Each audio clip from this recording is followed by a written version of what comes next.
Alors, je me présente, Éric Poirier. Je suis avocat. J'ai fait des études de criminologie et de droit. Et après avoir travaillé presque 2 ans en droit du travail, j'ai décidé de revenir avec une ancienne passion qui est l'avenir de la langue française, puis l'avenir de notre peuple aussi.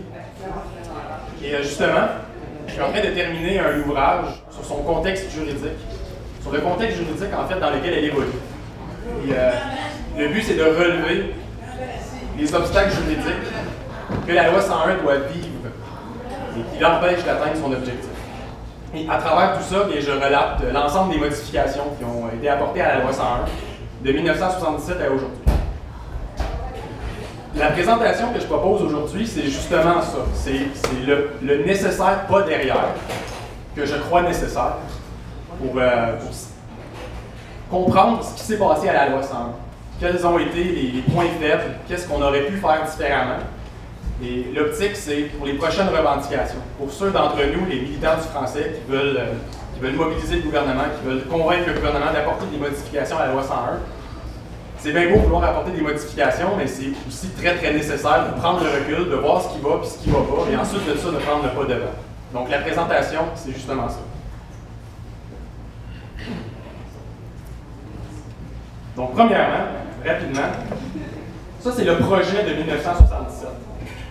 En fait, quand on lit le livre blanc sur la politique linguistique du Québec, publié en mars 1977, le gouvernement nous annonce quelle sera la loi qui sera adoptée en août de cette année-là. Et il nous parle d'un projet de société. En fait, il parle premièrement qu'on ne va pas appeler ça la loi de la langue française, mais la charte de la langue française. L'idée étant cette loi qui transcende tous les secteurs de notre vie et qui fait du français, qui vise à faire du français la langue commune du Québec. On parle de l'ensemble de Lévis en commun. Donc cette loi-là, c'est plus qu'une loi. Parce qu'une loi, habituellement, ça vise un secteur ou un autre secteur, mais la charte de la langue française, elle, vise l'ensemble de Lévis public. On suppose un projet de société, on parle de langue commune à tous les Québécois. Et aussi, très intéressant, elle complètera donc, en matière de langue, les droits reconnus aux individus par la Charte des droits et libertés de la personne. Donc on parle qu'on va élever ces principes au rang des plus importants principes de notre société, qui sont les droits de la personne. Donc les droits fondamentaux retrouvés dans la Charte de la langue française, on entendait les élever à ce rang-là.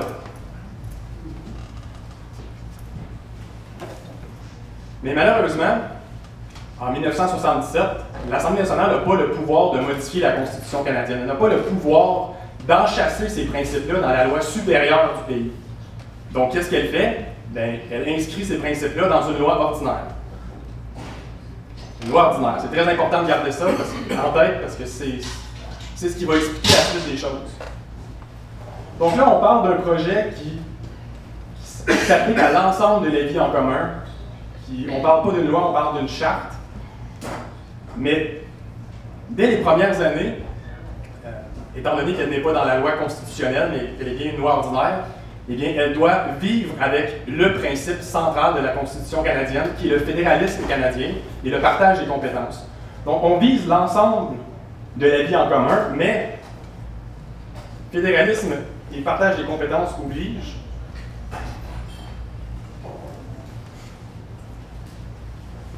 Mais la loi 101 ne peut pas s'appliquer à l'ensemble du territoire québécois. Elle ne s'applique que dans une portion du territoire québécois, parce que l'autre portion du territoire est occupée par le Parlement fédéral.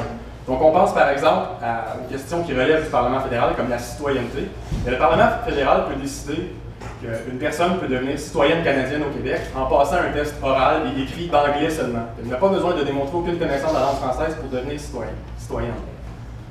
D'autres exemples, les organismes du Parlement fédéral. Les organismes gouvernementaux du Parlement fédéral ne relèvent pas de la loi 101. Et toutes les entreprises privées aussi qui exercent dans des champs de compétences fédérales ne sont pas soumis à la loi 101 non plus, comme par exemple les banques, comme par exemple les entreprises de télécommunications, les entreprises de transport interprovincial et international, ouais. Les entreprises qui sont dans le secteur de l'aéronautique ne sont pas non plus soumises à la loi 101.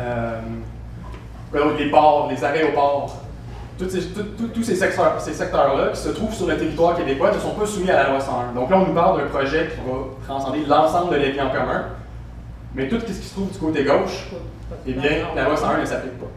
Et ensuite de ça, là, on trace une ligne au centre comme ça, mais c'est très difficile de savoir où cette ligne-là se trouve, parce que cette ligne-là change au gré de la jurisprudence de la Cour suprême. C'est-à-dire, on lui soumet un litige et la Cour va trancher, OK, mais est-ce que ce sujet-là relève de la compétence du Parlement fédéral ou de l'Assemblée nationale? Donc là, on se trouve dans ce flou un peu là, où la ligne va être appelée à bouger. Donc la loi 101, au fur et à mesure que si l'Assemblée nationale fait des gains, c'est-à-dire s'il y a des nouveaux sujets qui relèvent de l'Assemblée nationale, mais la loi 101 va faire un pas devant. Mais si on tranche dans le sens inverse, si on dit non, ça finalement c'est du Parlement fédéral, mais là la loi 101 doit se reculer un peu. Premièrement. Deuxièmement,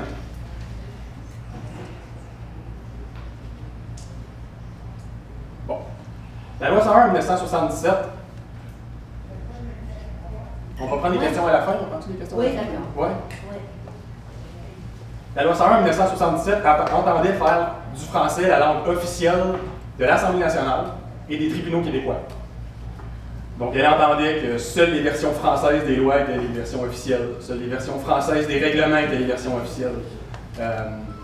Les pièces de procédure qui étaient écrites par les avocats et destinées aux tribunaux devaient être écrites en français. Seuls les jugements écrits en français étaient les versions officielles. Les personnes morales devaient plaider en français devant les tribunaux. Mais finalement, on se retrouve devant la Cour suprême en 1979 et la Cour suprême nous dit non, l'Assemblée nationale et les tribunaux québécois doivent être bilingues. Donc, la loi 101 va le modifier, c'est le bilinguisme législatif et le bilinguisme judiciaire. Ce qui fait que la loi 101 se recule un peu. Donc, la loi 101, on parlait d'un projet qui était pour l'ensemble de la vie en commun, mais là, il ne peut s'appliquer du côté gauche et elle doit reculer quelque peu sur une autre portion du territoire québécois. Ensuite de ça, on se souvient du rapatriement. En 1977, l'Assemblée nationale veut faire du français la langue de l'enseignement. C'est-à-dire que seules les personnes qui ont un des deux parents qui ont fréquenté l'école primaire anglaise peuvent avoir accès à l'école anglaise. Il y avait aussi deux dispositions transitoires où on permettait aux enfants dont les parents n'avaient pas étudié l'anglais, mais qui avaient déjà commencé leur éducation primaire en français, de poursuivre l'école en français, question d'équité.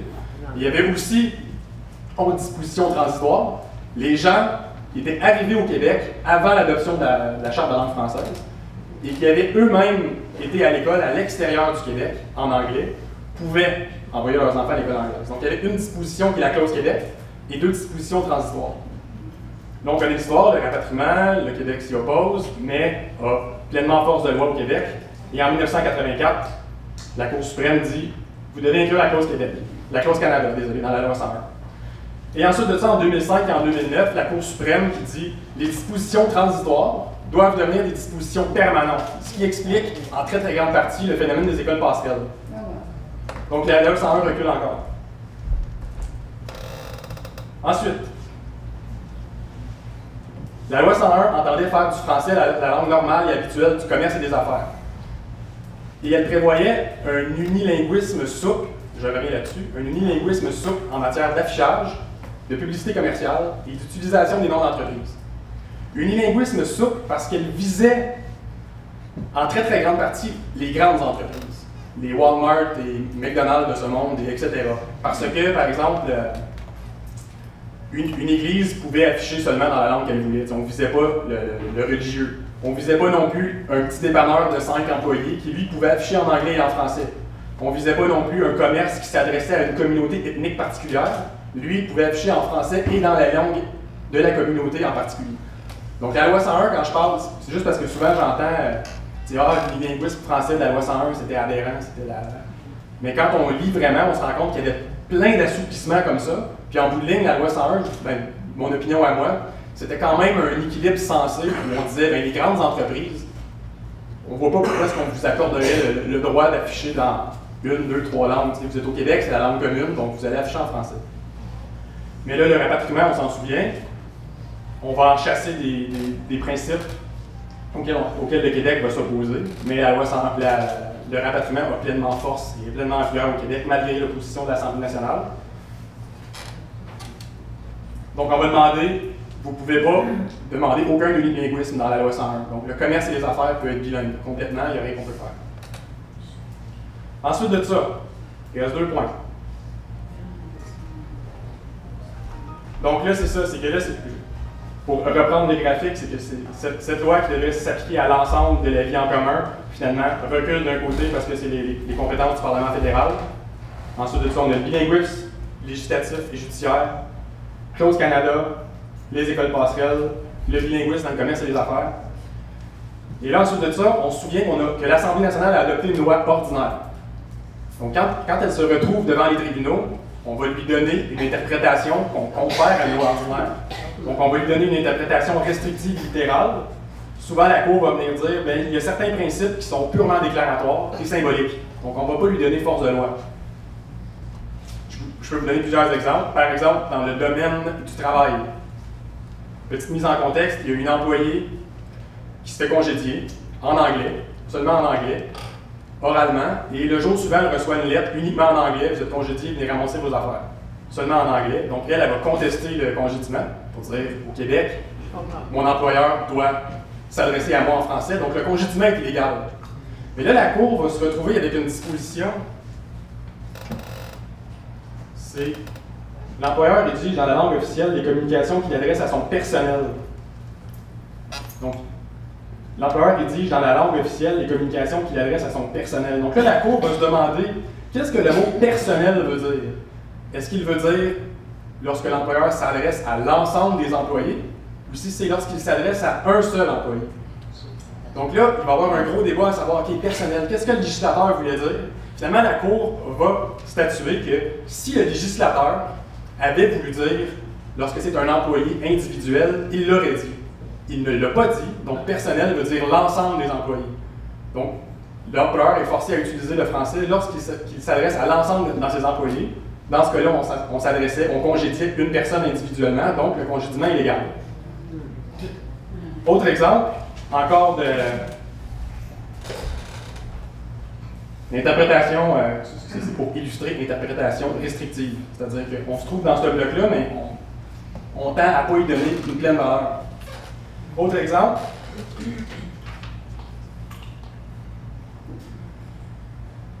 dans le monde syndical, l'ensemble des communications entre le syndicat et les syndiqués, les documents officiels du syndicat doivent être en français. Et là, on se retrouve dans une situation où il y a un syndicat qui est mis sur pied, mais sa constitution est seulement écrite en anglais. Donc là, il y a une travailleuse qui va contester pour dire « Non, les statuts de mon syndicat sont seulement en anglais, le syndicat est illégal. » Parce que la loi 101 prévoit justement que les statuts doivent être en français. Et là, la Cour va se retrouver avec le litige suivant. Sont nuls, sauf pour ce qui est des droits acquis des salariés et de leurs associations, les actes juridiques, décisions et autres documents non conformes au présent chapitre. Donc là, la Cour doit se demander si les statuts d'un syndicat tombent dans les mots « autres documents ». Et là, on se retrouve avec la même logique. La Cour va dire « autres documents ». Si le législateur avait vraiment voulu dire que les statuts d'un syndicat doivent être en français, il l'aurait dit clairement. Il ne l'a pas dit. Donc, les statuts n'ont pas à être en français. Donc, le syndicat est légal avec une constitution unilingue anglaise. Et dernier exemple, dans le monde dans la langue de l'administration, attendez, je vais trouver la disposition.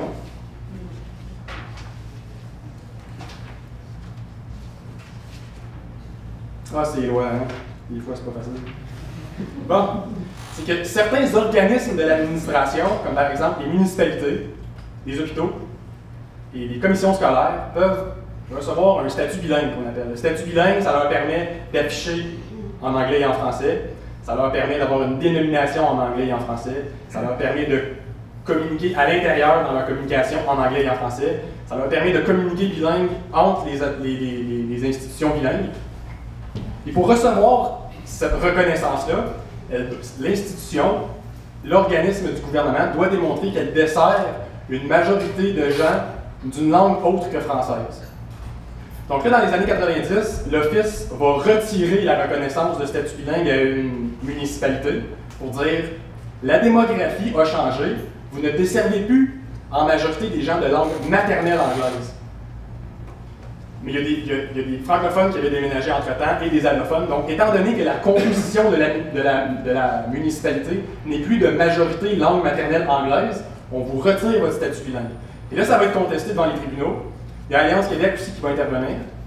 Puis, ce avec quoi la Cour va devoir jongler, c'est qu'est-ce que ça veut dire d'une langue autre que française. Là, l'Office de la langue française va plaider que ça veut dire, en majorité, d'une langue maternelle anglaise. Et la municipalité va dire, non, non, non, c'est d'une langue d'usage. Donc, ça peut couvrir tout le monde, même ceux qui ne sont pas de langue maternelle anglaise. Et là, finalement, encore la même logique, les tribunaux vont dire, si le législateur avait voulu dire langue maternelle anglaise, il l'aurait dit. Donc, il ne l'a pas dit. Donc, on va trancher en faveur d'une interprétation plus restrictive. On fait de la place au bilinguisme, on fait de la place à l'anglais.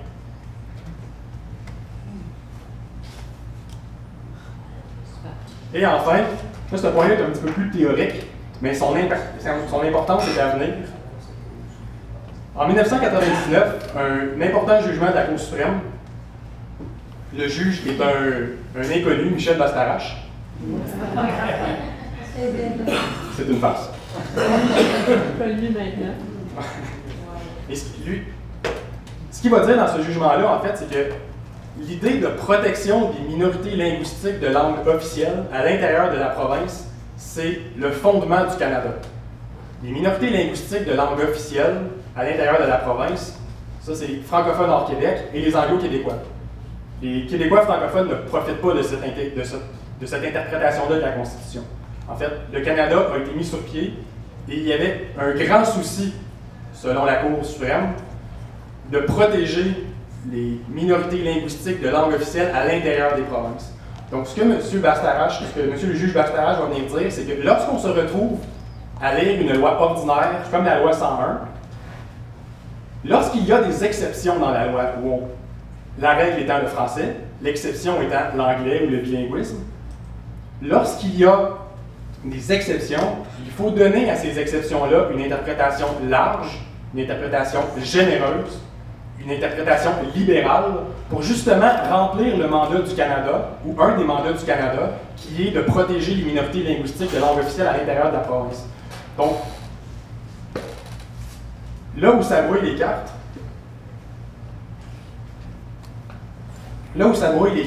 c'est que la loi 101 en 1977 a été écrite avec des règles générales et des exceptions. La règle générale est le français, et les exceptions, c'est là où on prévoit des aménagements, pour le bilinguisme ou pour l'anglais. Mais lorsqu'on prévoit des exceptions dans une loi, je me remets dans la tête du digitateur de 1977, on prévoit la règle générale, c'est pour que la règle générale s'applique partout. Mais lorsqu'il y a des exceptions, il faut donner à ces exceptions-là une interprétation restrictive parce que le législateur prévoyait que c'était des exceptions. Donc on ne va pas commencer à interpréter ça largement. C'est ça la logique de l'interprétation de loi. Mais avec ce nouveau développement jurisprudentiel-là, c'est que les exceptions dans la loi 101, là où on permet l'anglais, là où il y a du bilinguisme, tout d'un coup, il faut leur donner une interprétation large, libérale et généreuse. Ce que je veux dire, c'est que ça défait toute l'économie de la loi 101.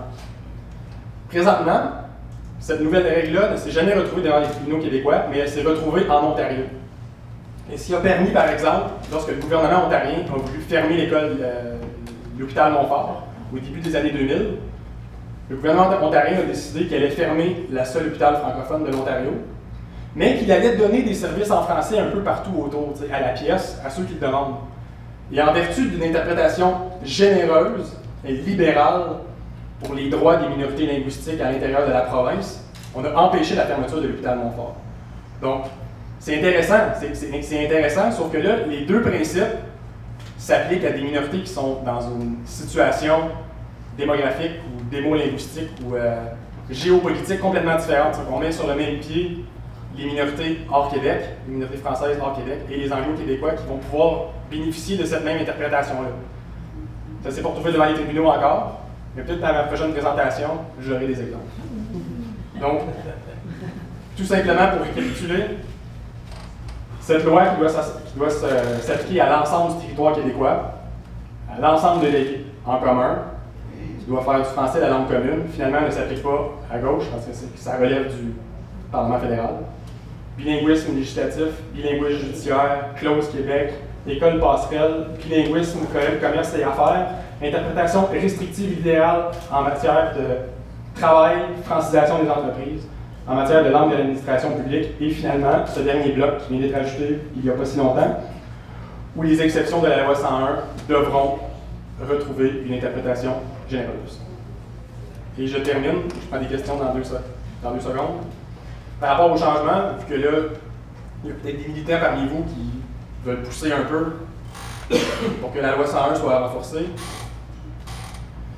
c'est que si, c'est sûr qu'il y a plein de modifications qu'on peut apporter à la loi 101 qui peuvent être intéressantes en matière de travail, en matière d'enseignement par exemple, mais si le système juridique n'est pas changé, on peut apprendre de 35 ans d'évolution législative pour se dire, bon, ben, on voit comment ça va, et on peut possiblement penser qu'on continue dans la même direction.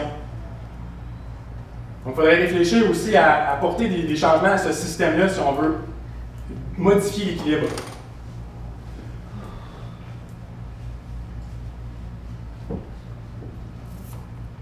Voilà. Je termine là-dessus.